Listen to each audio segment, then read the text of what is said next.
आज हम चंद्रधर शर्मा गुलेरी जी की कहानी उसने कहा था का पाठन करेंगे। उसने कहा था कहानी प्रेम के उदात्त स्वरूप का निरूपण करती है।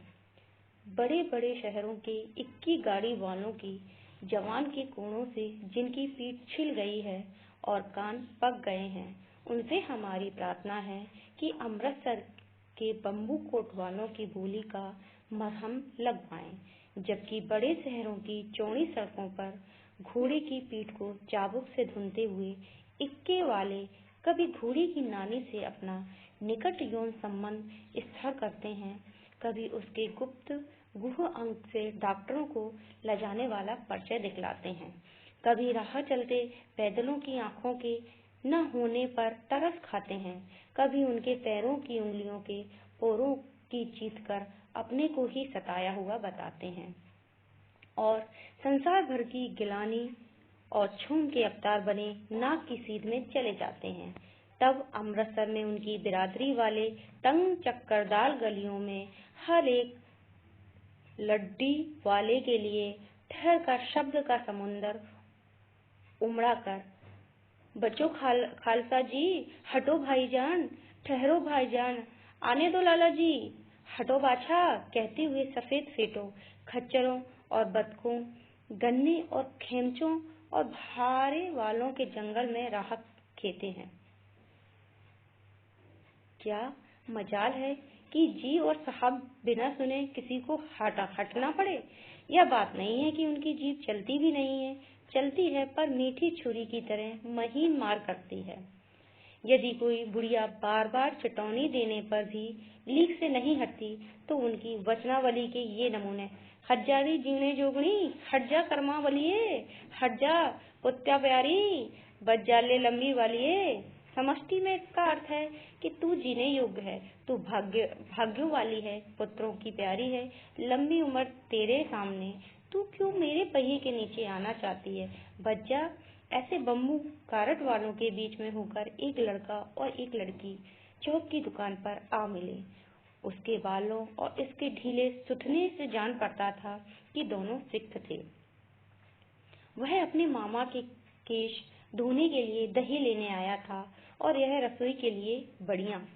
दुकानदार एक परदेसी से गुथ रहा था जो शेर भर गीले पापड़ों की गड्डी गिने बिना हटना न था। तेरा घर कहाँ है? मगरे में। और तेरा? माझे में। यहाँ कहाँ रहती है? अतर सिंह की बैठक में। वह मेरे मामा हैं। मैं भी मामा के आया हूँ, उनका घर गुरु बाजार में है। इतने में दुकानदार निपटा और इनका सौदा देने लगा। सौदा देकर दोनों साथ साथ चले। कुछ दूर जाकर लड़के ने मुस्कुराकर पूछा, तेरी कुड़वाई हो गई? इस पर लड़की कुछ आंख चढ़ाकर धत कहकर दौड़ गई और लड़का मुंह देखता रह गया। दूसरे तीसरे दिन सब्जी वाले के यहाँ या दूध वाले के यहाँ अकस्मात दोनों मिल जाते। महीना भर यही हाल रहा। 2-3 बार लड़की ने फिर पूछा, तेरी कुड़वाई हो गई? और उत्तर में वही धत मिला।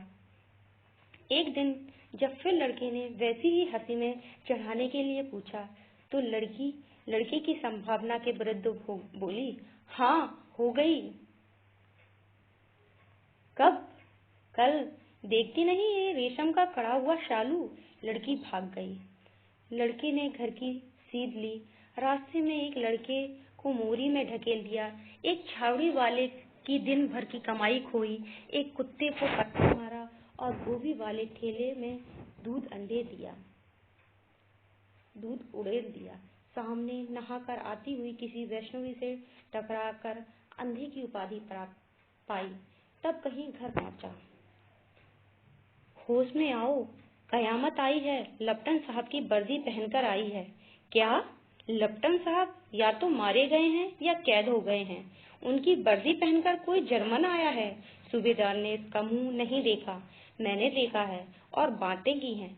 सोहरा साहब उर्दू बोलता है पर किताबी उर्दू, और मुझे पीने को सिगरेट दिया है।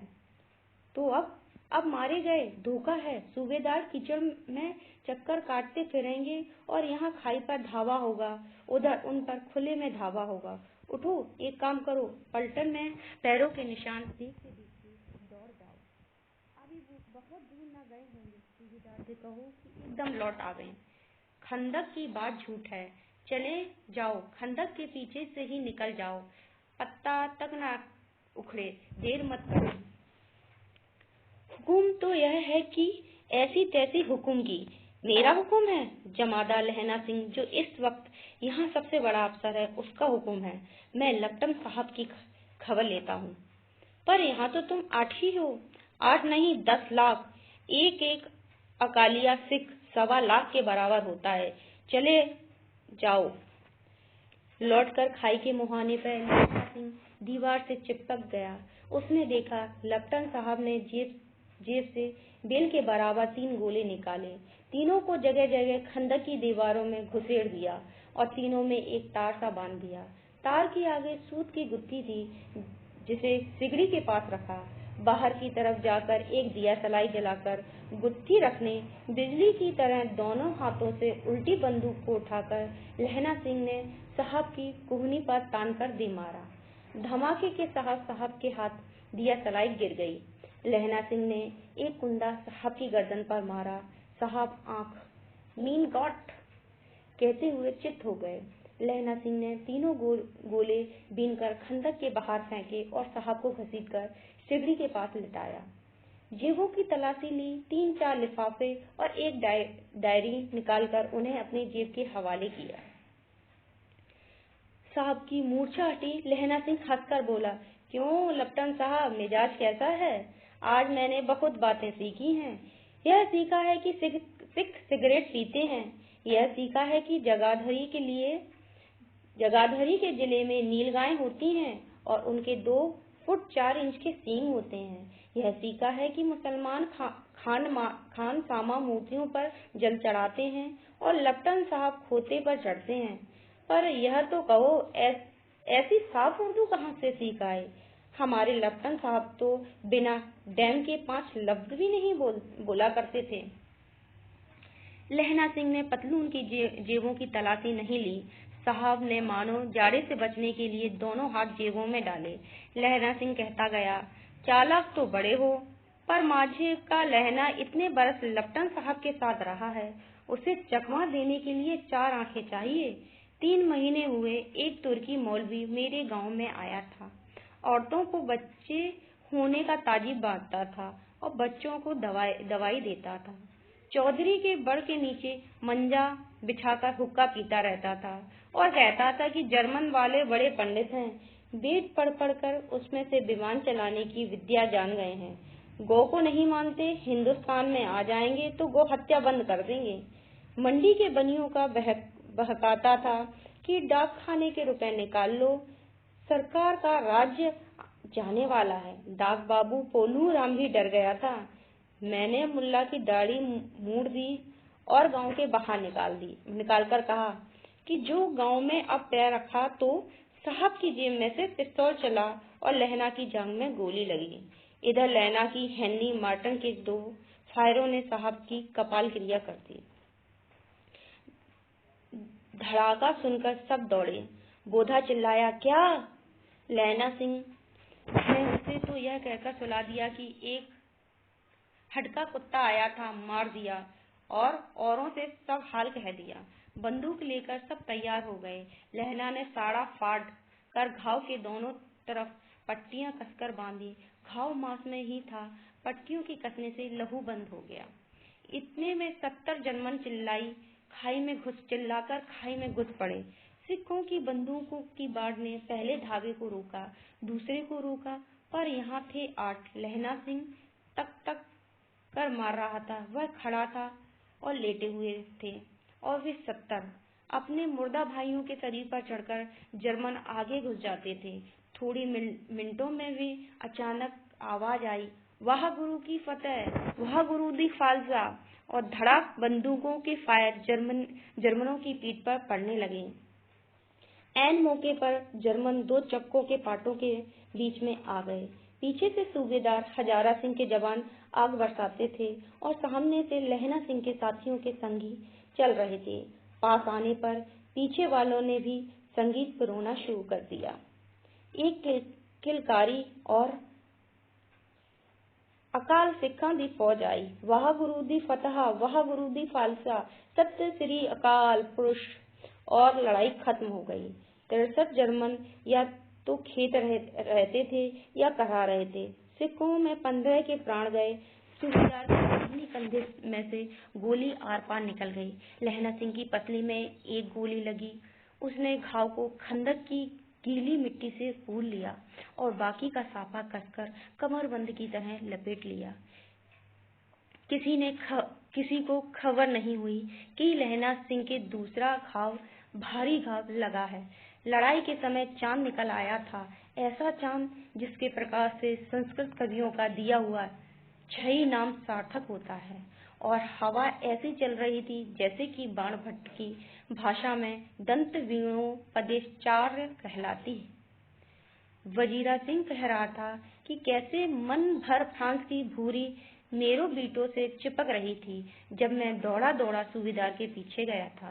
सूबेदार लहना सिंह से सारा हाल सुना और कागजात पाकर उसकी तुरंत बुद्धि को सराह रहे थे और कह रहे थे कि तू न होता तो आज सब मारे जाते।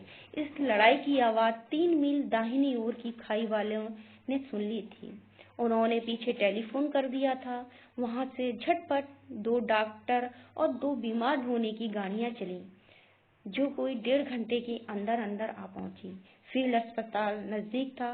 सुबह होते होते वहां पहुंच जाएंगे, इसलिए मामूली पट्टी बांधकर एक गाड़ी में घायल लिटाए गए और दूसरी में लाशें रखी गईं। सूबेदार ने लहना सिंह की जांघ पर पट्टी बंधवानी चाहिए। बोध सिंह जोर से बर्रा रहा था, पर उसने यह कहकर टाल दिया कि थोड़ा घाव है, सवेरे देखा जाएगा।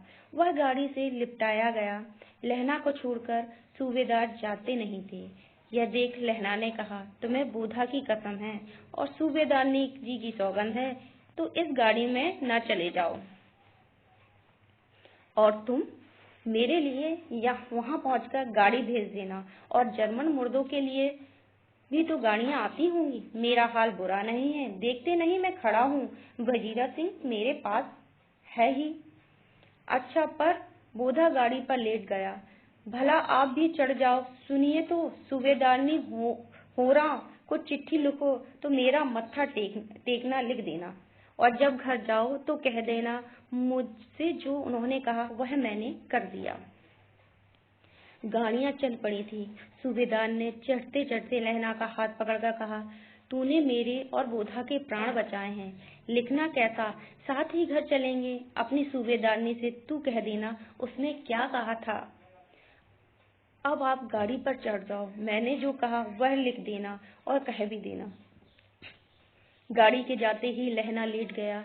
वजीरा पानी पिला दे और मेरा कमरबंद खोल दे, डर हो रहा है। मृत्यु के कुछ समय पहले स्मृति बहुत साफ हो जाती है। जन्म भर की घटनाएं एक एक करके सामने आती हैं। सारे दृश्यों के रंग साफ होते हैं। समय की धुन बिल्कुल उन पर से हट जाती है। लहना सिंह 12 वर्ष का है। अमृतसर में मामा के घर आया हुआ है। दही वाले के यहाँ, सब्जी वाले के यहाँ, हर कहीं उसे 8 साल की लड़की मिल जाती है। जब वह पूछता है कि तेरी गुणवाई हो गई, तब वह धक कहकर भाग जाती है। एक दिन उसने वैसा ही पूछा तो उसने कहा, हाँ कल हो गई। देखते नहीं यह रेशम के फूलों वाला कालू। यह सुनते ही लहना सिंह को दुख हुआ, क्रोध हुआ। क्यों हुआ? वजीरा सिंह पानी पिला दे। 25 वर्ष बीत गए। अब लहना सिंह नंबर 77 राइफल में जमादार हो गया है। उस 8 वर्षीय कन्या का ध्यान ही न रहा। न मालूम वह कभी मिली थी या नहीं। 7 दिन की छुट्टी लेकर जमीन की मुकदमे की पैरवी करने पर वह घर गया। वहां रेजिमेंट के अफसर की चिट्ठी मिली, फौरन चले आओ। साथ ही सूबेदार हजारा सिंह की चिट्ठी मिली कि मैं और बोधा भी लाम पर जाते हैं। लौटते हुए हमारे घर होते आना, साथ चलेंगे। सूबेदार का घर रास्ते में पड़ता था और सूबेदार उसे बहुत चाहता था। लहना सिंह सूबेदार के यहाँ पहुंचा। जब चलने लगे तब सूबेदार बेड़े में निकल कर आया। बोला, लहना सिंह, सूबेदारनी तुमको जानती है, बुलाती है, जा मिला। लहना सिंह भीतर पहुंचा। सूबेदार ने मुझे जानती है कब से? रेजिमेंट के क्वार्टर में तो कभी सूबेदार के घर के लोग रहे नहीं। दरवाजे पर जाकर मत्था टेकना, कहा, असीस सुनी। लहना सिंह चुप। मुझे पहचाना नहीं? तेरी कुड़वाई हो गई। धत, कल हो गई। देखते नहीं, रेशमी बूटों वाला सालू अमृतसर में। भावों की टकराहट से मूर्छा खुली, करवट बदली, पसली का घाव बह निकला। बजीरा सिंह, पानी पिला, उसने कहा था। स्वप्न चल रहा है, सूबेदारनी कह रही है। मैंने तेरे को आते ही पहचान लिया।